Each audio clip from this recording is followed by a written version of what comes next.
Kæra fullorðna fólk. Ég heiti Þröstur og er 16 ára. Ég heiti Gerður María og er 16 ára.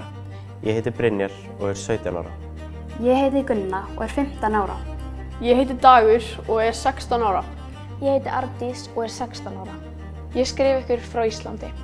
Við erum kynslóðin sem þarf að taka til eftir ykkur. Þið segið að við eigum að bjarga heiminum. En það eru þið sem að koma okkur í þessu vandræði. Og þegar við komum með hugmyndir og skoðanir, þá er aldrei hlustað á okkur. Hugmyndir okkar eru ekki teknar gildar. Við viljum framtíð þar sem við þurfum ekki að hafa áhyggjur af loftslagsmálum, kynferðisofbeldi, stríði og öryggi. Við viljum að réttindin okkar séu virt og að ekki sé litið niður á okkur. Þar sem komið er jafnt fram við allt fólk. Hvort sem þau eru fötluð eða ófötluð, sama hvaða kyni þau eru, hvort þau séu fátæk eða rík og óháð uppruna. Við höfum áhyggjur. Áhyggjur af einelti. Áhyggjur af því að allir þurfa að vera eins vegna þess að samfélagið okkar er svo lítið. Það er ekki nógu mikill fjölbreytileiki. Við höfum áhyggjur af ómiklum skjátíma.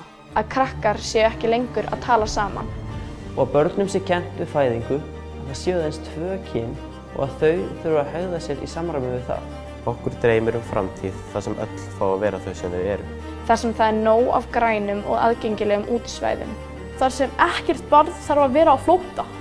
Þar sem öll börn hafa sömu möguleika. Hlustið á okkur.